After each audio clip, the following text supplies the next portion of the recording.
मुख्यमंत्री विष्णुदेव साय आज दंतेवाड़ा में मां दंतेश्वरी के दर्शन करके चुनाव प्रचार की करें अभी शुरुआत।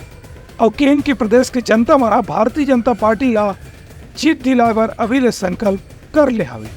मुख्यमंत्री विष्णुदेव साय आज दंतेवाड़ा पहुंच के सबले पहली दंतेश्वरी माता के मंदिर में देवी के दर्शन करीन और ओखरे संग चुनाव प्रचार के शंखनाद करीन। ए बेर में उनकर संग में वित्त मंत्री ओपी चौधरी, वन मंत्री केदार कश्यप और स्थानीय प्रत्याशी महेश कश्यप घरों मौजूद रही। मुख्यमंत्री कहिन कि अभी भारतीय जनता पार्टी के पक्ष में बहुत ही सकारात्मक माहौल देखे पर मिलत है।